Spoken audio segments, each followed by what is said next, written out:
Frequency Podcast Network. Stories that matter, podcasts that resonate. He's in the building!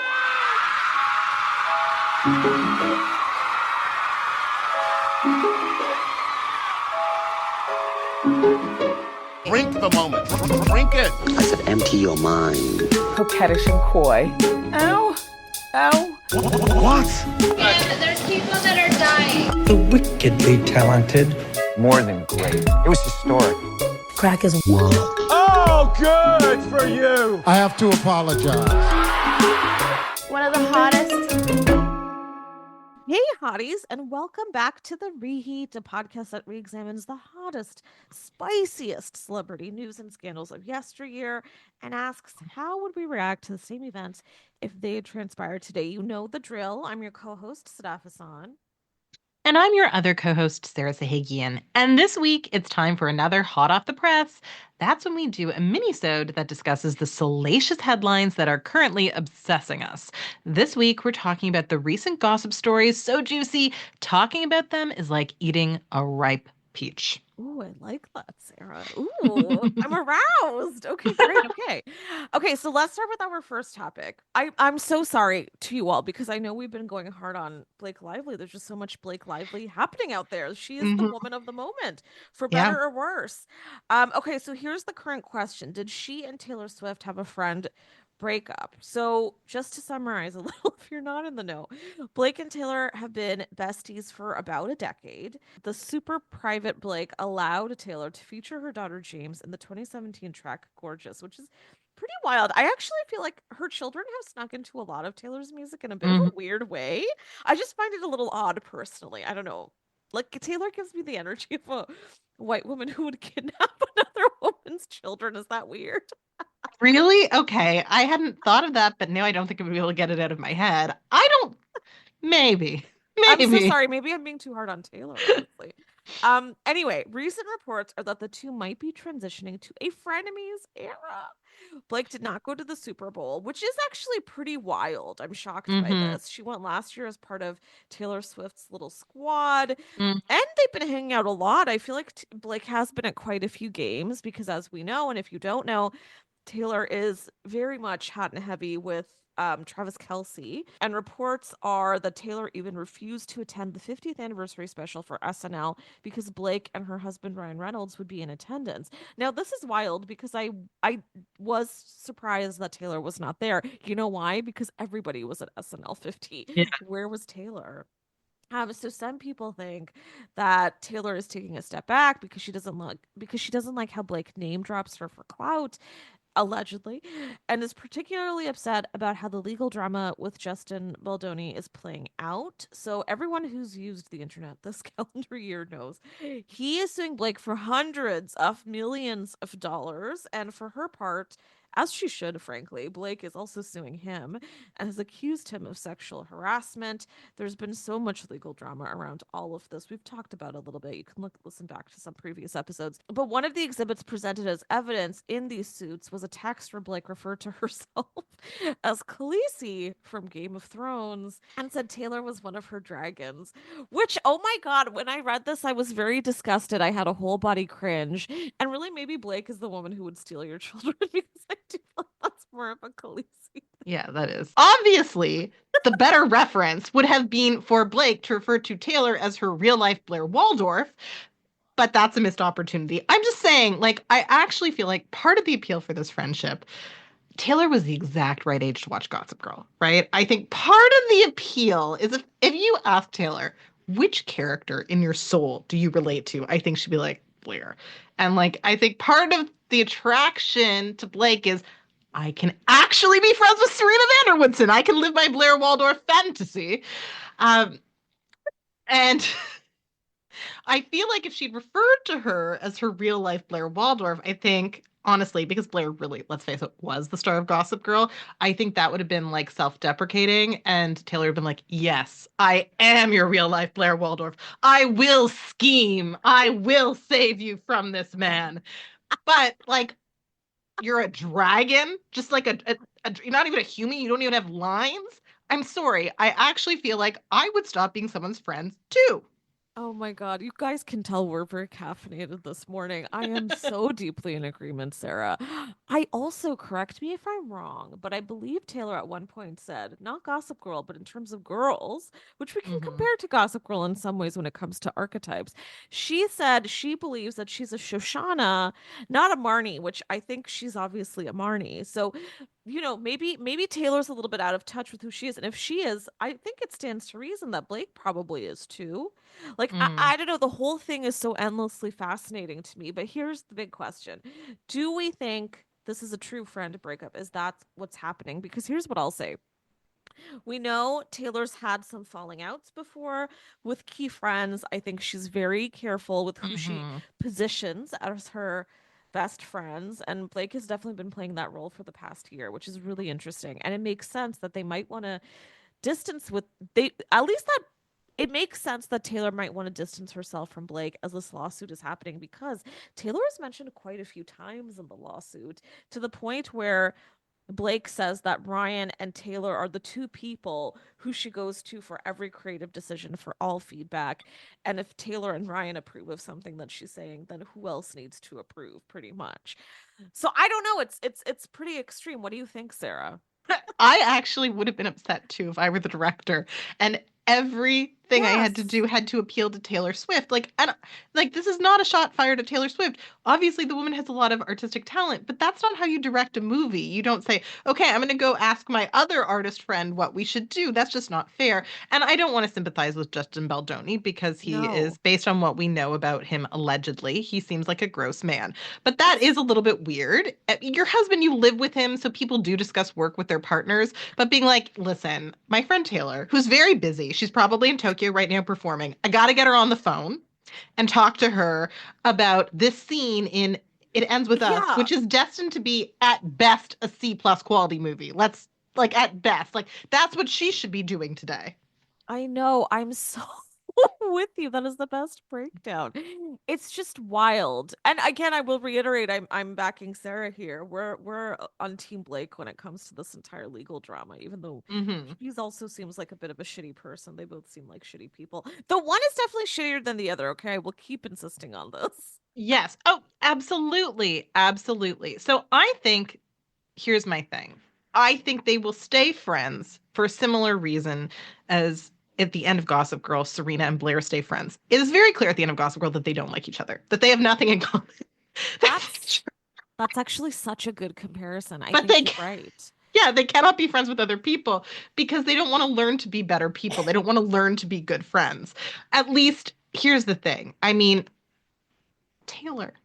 I'm going to say this. I think Taylor secretly might be a guy's girl, which is actually Oh, yeah. I'm rewatching Gossip Girl for work because we're doing an episode, and Blair is actually a guy's girl. Like I know she wouldn't say that about herself, but she's a really good friend to She is. Nate and to Dan. She's actually a really good friend to the guys.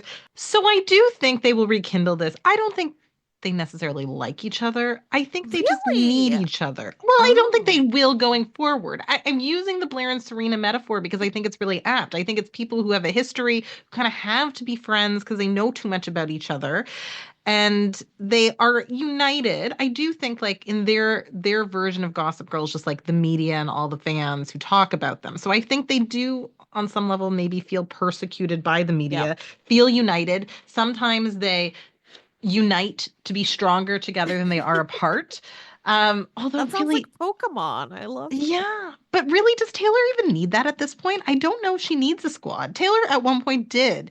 Now I think she's surpassed it. I think she could just be on her own. However, she going to be able to resist having Blake Lively look beautiful as her maid of honor? Oh, now that's compelling. That's very compelling. I think that actually could be a factor. I'm so with you. They certainly don't. Well, I would say Taylor certainly doesn't need Blake. Maybe Blake needs Taylor, especially as this whole Yes. legal drama is happening. Yes. But I have always wondered, Taylor's posse. Mm-hmm. Never use that word, her squad, has always felt like such a big marketing choice because she's so careful who's with her. Like Yeah. Ice Spice has been with her at football games. What the hell do Ice Spice and Taylor talk about? I'm so befuddled by that bond. I don't get it. I don't buy it. I don't take it seriously. I just feel like these women will get like an invite from her to come to events, and it's kind of like we as journalists getting like a media invite. Like, Yeah. Yeah. know? You Like, have been that's- summoned. Exactly. Yeah. But I will say it's interesting that Taylor did not fight for a producing credit on this movie. As we know, she's very litigious. She will I take a dollar wherever know. she can get it, which, mind you, I do admire to some extent, not the whole extent. So I'm surprised by that. Yeah, no, I think at one point the friendship was very real because you're right. She Yeah. didn't ask for a producing credit. I think maybe she thought that Blake was the only other person whose life was as charmed and as fabulous as hers, and they could relate to each other. True. Because, I mean, Ryan Reynolds is on track to become a billionaire. Blake Lively, she's very beautiful. Yeah. Like, is she talented? I mean, she was very beautiful. I do wonder if Taylor has to be like the dominant personality in the group, right? I could see if they are sort of friends ostensibly, but in their hearts frenemies. I do think you want something you can do better than your friend. So if you're like Blake and you're not super talented and you're gonna be friends with Taylor, I think the fact that you feel like people think you're more conventionally attractive is important to you. And if you're Taylor, and obviously Taylor's very pretty, but you feel like people think Blake's more conventionally attractive than you, it's important to you that you are far more talented. So I feel like in that regard, there's no competition because in the area that the other one really truly excels, I don't think the other one's competing with them. Like, I don't think Blake's delusional enough to be like, I shall win an Oscar one day for my craft of acting. Do we think she's that delusional? I don't know. And frankly, is it even delusion? No, you know it is, isn't it? I mean, she's not exactly a particularly great actress. She had that profile that it's been highlighted a lot recently where she said she doesn't like the idea. She can't quite create content from scratch herself, but she loves to be the person who comes in later to like perfect things and add a little bit in, which I'm sure screenwriters love. But yeah, quote unquote. I make it perfect. Okay. No, I know. She is okay, and this is going to sound really mean, and I feel terrible for her for what happened with Justin Baldoni. Sexual harassment's wrong. In terms of talent, she is the poor man's Margot Robbie. Oh, I'm just saying, like, if you can't get Margot Robbie, you call Blake Lively. If you're like, God. That's what you do. I would say that's even too generous, but I'm with you. You can't get Emma Mackey if you can't get Emma Mackey on the phone. Oh, ouch, Sarah. That's funny. That's good. I actually think yes, that's more accurate. I'm just saying. No, you're right. But okay, here's one thing. One final point I will make is that one thing that does fascinate me about this, because I do think there's a little bit of a breakup here and it's totally due to marketing. Do you think it's real? Yes, and I do think what's interesting is that Taylor remains friends with the Mahomes, which is really interesting because they are conservatives and they've been open about it. Or I should say Republican/conservatives. Yeah. And that's especially interesting at this political time. And I've seen pieces here and there online where people will kind of side-eye her decision to spend so much time with them. She was literally just out with them last week for dinner.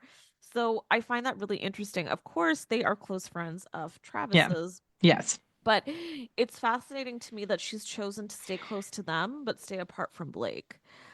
I don't know. I'm just throwing that out there. That's an interesting choice, isn't it?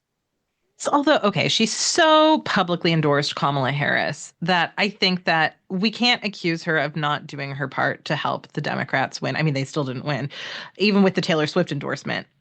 But I think that at the end of the day, if you've got to be friends with your boyfriend's friends to make your relationship work, but you did publicly do your part to help the Democrats win, I'm not going to fault you too much. Like, I am going to allow her to have a personal life and do some things to make her partner happy. Like, Travis does seem like he does a lot of things to make her happy. So if this is important to him and he says to her, like, listen, this guy's like a brother to me. I don't like his politics, but like, I want to keep him in my life. Yeah.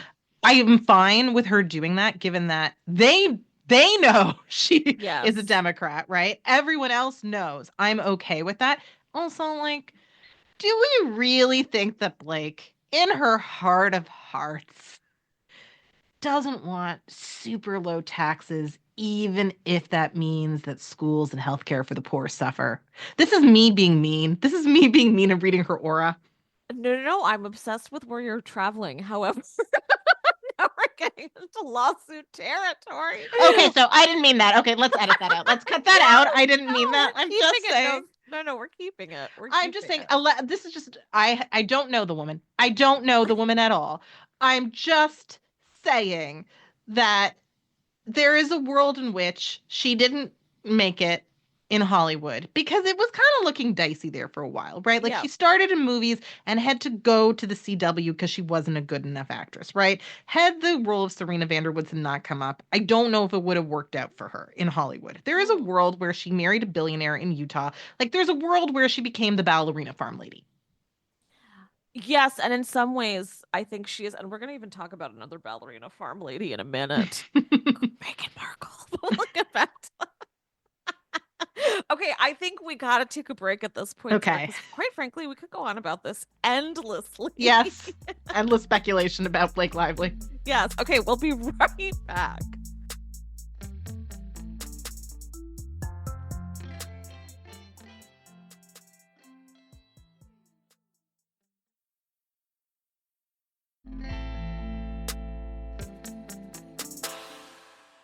Okay, we're back. Clearly Sarah and I could go on about that one forever, but there's another breakup that I am so desperate to chat about with you, Sarah. And I wonder if other people have had an eye on this because I loved this couple. I'm talking about Lily Allen, singer, big thing in the OOs. I used to be such a fan of hers. And Loved her. Yes, and then Stranger Things actor star David Harbour. These two were married for 4 years, and by the way, had a gorgeous home, which you can go see. Yes. On Architectural Digest. Oh my god, I loved it. Anyway, so they broke up, and how do we know this? Because there's been spottings of David on the dating app for the stars, Raya. And he's also very recently, as we filmed this, I think a few days ago, been seen with 27-year-old model Ellie Beers Fallon at 27. That's significantly younger. Now, neither David nor Lily have mentioned the breakup publicly. However, on the February 13th episode of her Miss Me podcast, Lily mentioned she had returned from a multi-week treatment program where she did a lot of work on her, quote, inner child. She said, quote, I went into a sort of treatment center for a few weeks, which was great. I did a lot of group therapy and some individual therapy, and I needed some time and space away from everything.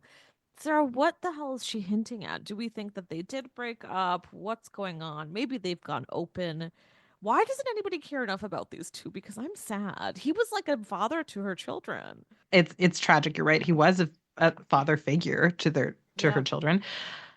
I don't know. I think if you go open, do you go on Raya? Is that how, as a celebrity, you pursue an open relationship? I don't know. I don't think so. Kind.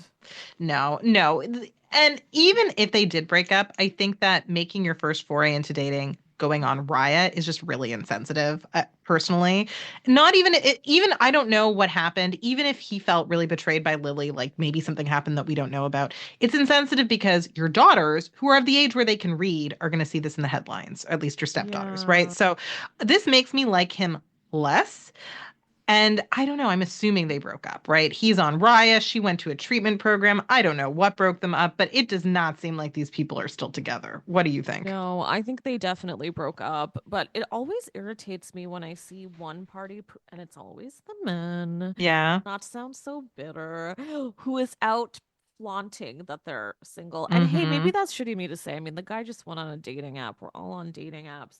But I don't know. There was just something about when I saw these paparazzi photos of him with this model, and they both looked very caught. And it was morning after shots. Like, come on, we know what happened. I don't know. I just felt a bit sad because I felt like Lily Allen finally got this sort of really nice, happy ending. And I just loved that they're a bit of an odd couple. Yeah. I just really liked that. They felt like a kind of version of Chris Evans and Jenny Slate. To me, I missed that couple, right? Yeah. So I don't know. It's sad. It's very sad. I'm not entirely surprised that he ended up being kind of a sleaze, right? Like so many men in Hollywood are, right? And if you give them the benefit of the doubt, it's usually never deserved. Remember when everyone was obsessed with Chris Pratt and Anna Faris, and they were everyone's relationship goals? They're married for 10 years. Their love story is very, very romantic, right? He basically, like, after she left another man to be with him, he pretty much proposed to her immediately. It seemed like they were just so besotted with each other. They were so supportive of each other. And then he left her what seems like very abruptly for a younger woman to go have more children, right? And then changed his political views and changed his religion Yeah. and just completely departed from their life together, which everyone sort of thought they were like a fun, sort of progressive couple who were very modern. It's giving me that vibe. It's giving me David Harbour got into the Marvel universe, kind of like Chris Pratt, and now wants his own trad wife. Oh, that is very good. I 100% think there's something similar there. I see it too. It icks me out in the same damn way. And here's one other theory I'm going to throw out there. Sarah, you tell me what you think. Now, these two got together 4 years ago, so it was still Stranger Things was definitely like a huge Mm-hmm. thing. Yeah. David Harbour was definitely like the star, I think. Like, I Yeah. mean, we had Millie Bobby Brown, but I feel like he was really kind of the second one coming out of there. So Yeah. it was a high time for him. They got Yeah. together. It was great. Here's what I wonder. She's also been doing better and better in the last 4 years. She's become Mm-hmm. she's carved out more of a reputation as an actor, Mm-hmm. gotten rave reviews, and she's got her own podcast. She's kind of really been resurfacing with this whole new brand. Meanwhile, he's been doing more and more. He hasn't been as out there as he was before, but he's definitely getting more roles. I don't consider him Stranger Things guy anymore, and he's good. They're both good.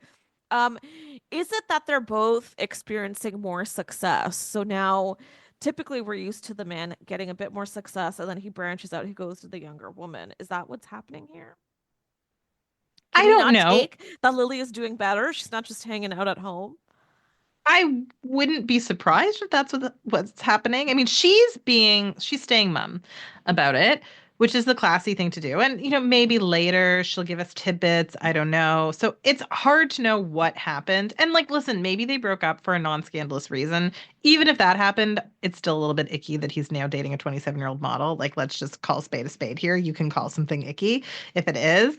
Like, you can go date a woman your own age. You don't have to date someone super young just because you're divorced. Like, take a page out of Hugh Jackman's book, right? Like, just Yeah. because you're single doesn't mean you have to go on Raya and date someone in their 20s. But like, okay, not everyone is as classy as Hugh Jackman. Like, that's a high standard. Hugh Jackman is dating Sutton Foster, Broadway Yes. star. They're Tony around the Award same winner. age. Yes, amazing woman. We love her. Yes, she is younger, but not that much younger. Not that She much younger. is not, I wouldn't, They're she's lived peers. life. Pure. She's lived life. She has experience. She is absolutely as accomplished a theater actor as he is a movie star. And she also was the star of Younger. Are we saying this is an ethical affair? Sarah's gobsmacked. She's stuck. She's frozen. Listen, who knows? But we are saying if you're going to have one, be better about it, okay? Why do you always have to go younger? God damn it, guys. Exactly. You don't have to. And also, if you've got stepdaughters, you're going to read about it in the media. Just does it have to be on Riot? Get your agent to fix you up. Agents love doing that. They were all True. about that in the 90s. And I they still know. do that for Tom Cruise. You're so right. Here's one thing I will say though. I was listening pretty regularly to Lily's podcast, Miss Me, for a while there. So Lily and her podcast partner, her best friend, Makita Oliver, who by the way is really funny. Anyway, I was listening to their show for quite a while there, and they would both regularly mention David quite fondly and like also in casual ways where you definitely got the sense like he's in her life. Again, obviously, that doesn't necessarily mean anything. We're just taking the scraps we can get. But it does sometimes make me wonder, like, if something happened, it was sudden. And that tends to smell a fair, allegedly. And again, Sarah and I are doing a lot of speculation here. Yeah, that does tend to smell a fair. We'll see. Or I maybe don't know. they've been apart for a while, and they don't have a bad arrangement. That's another thing. We don't often know what's going on. If she's been in treatment for a while and if it's related to this in any way, there's a good chance like maybe that's something that's been ongoing. I don't know. It's not this one's a tough one because there's just not that much out there. We're doing the best we can. I know. It's just heartbreaking. And I want to be angry. And for some reason, I've chosen him. I want to be angry at him over her. I love her too much. Me too. I know. I just want her to be happy.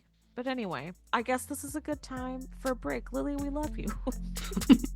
Come on the pod, Lily.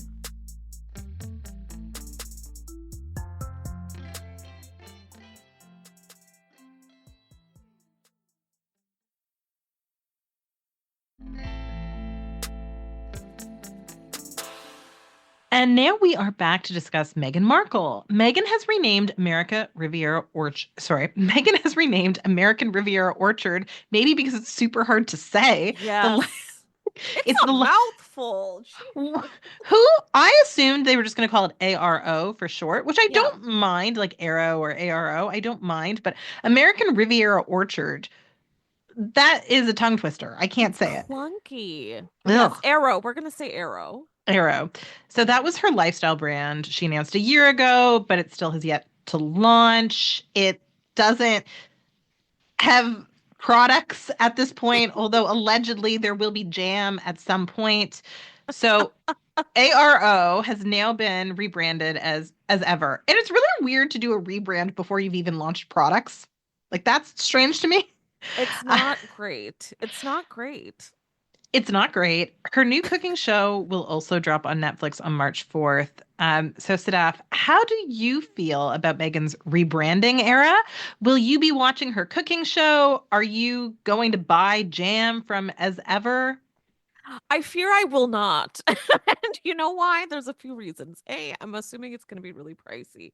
B, what has Meghan shown me and proven to me that she is a woman I should go to when it comes to food? Like, I know she had that world cooking book where she brought in different chefs from around the world and was for a charitable cause, but that's not really telling me that Meghan is great in the kitchen. I have no reason to believe she's even a foodie. I'm sure she is. I believe she is. I know she was around at a lot of great Toronto spots when she was here, but that's not enough for me to go on. And here's a question. I don't know. I got a lot of questions here, sir. Here's one. Now, her Netflix show, correct me if I'm wrong, is it not called Love Meghan? Why not rebrand the brand as Love Meghan? Why not make them the same name? Because that makes too much sense. Like, that's just such an obvious thing to do.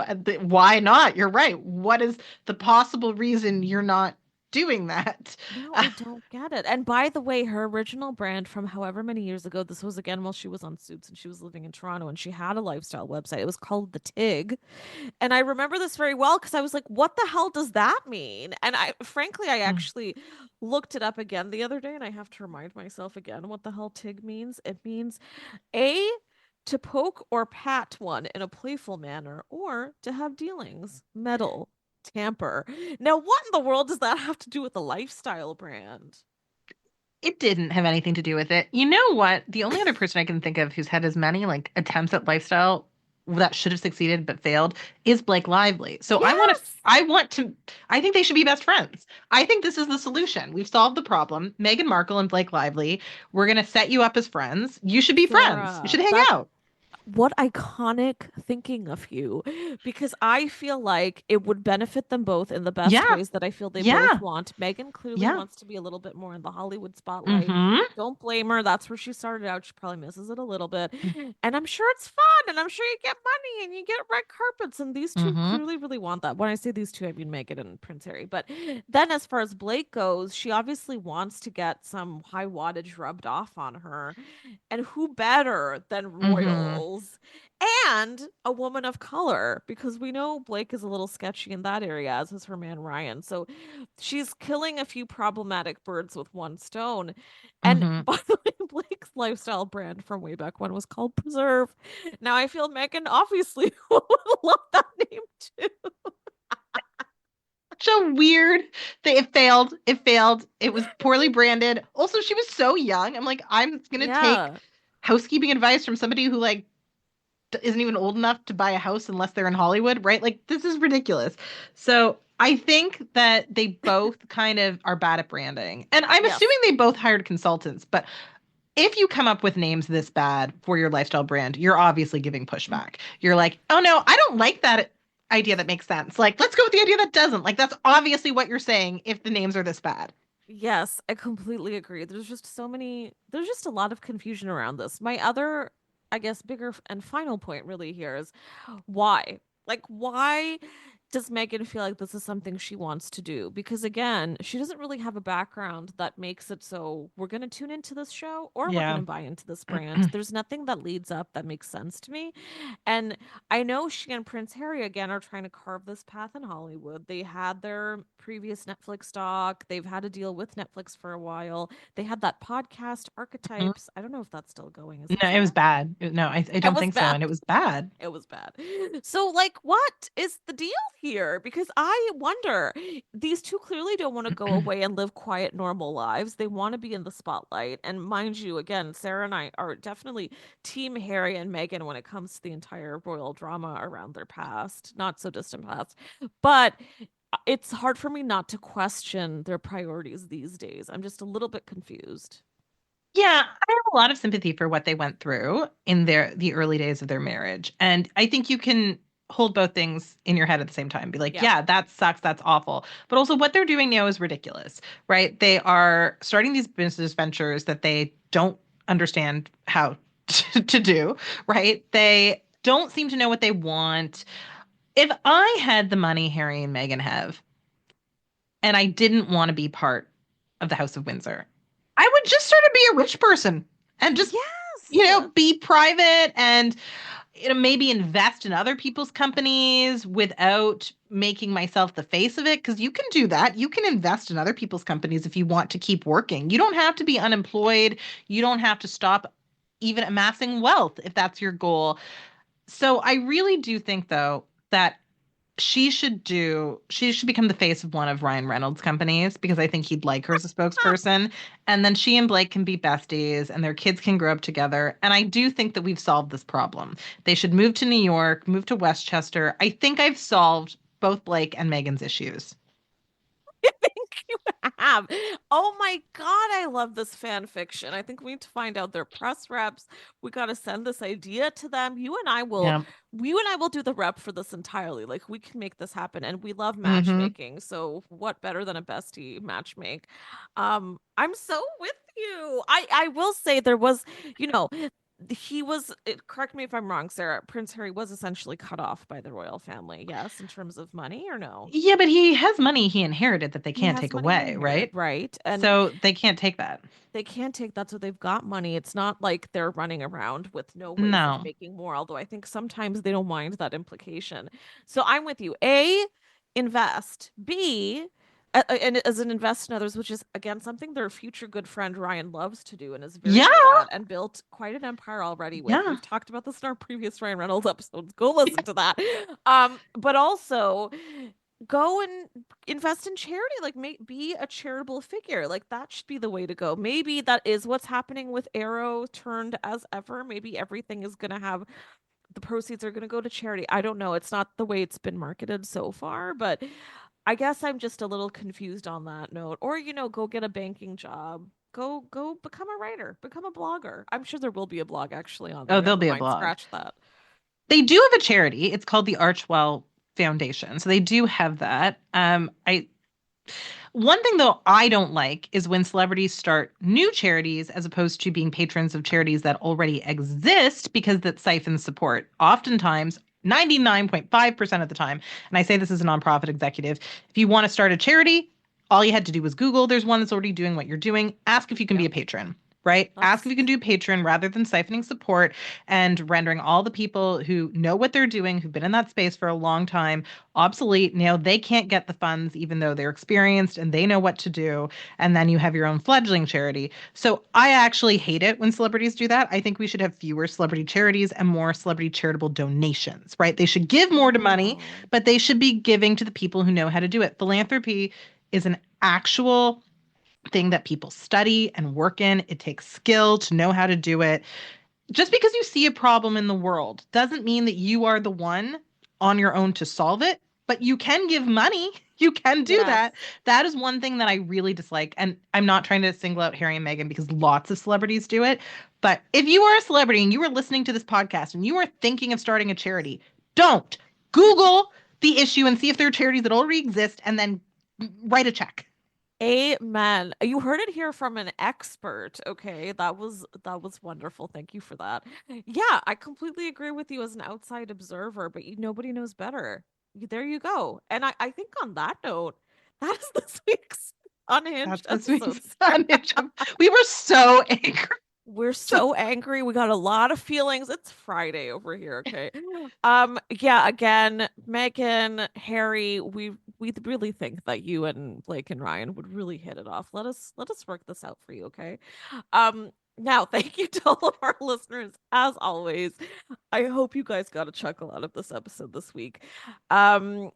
And I hope you'll be back next week. We got so many more scandals to cover. And next month, we're going to be covering quite a few women who have done really amazing things in honor of International Women's Day and month. It's going to be good. Join us. It's still going to be very juicy, very gossipy, so don't worry about that. You can listen to The Reheat for free on the Seeker app. You can also find the show on the Frequency Podcast Network or wherever you get your podcasts. If you want to hear more from me, you can find me at _Sadaf Sarah, where can our listeners find you? Find me on Instagram at Hehe and Sarah. And if you liked this podcast, please rate, review, and subscribe so other listeners can find us too. Also, if you would like us to keep growing, we would love for you to support us on Patreon at patreon.com/thereheat, where we've got some really good things in store for you. Thanks for listening.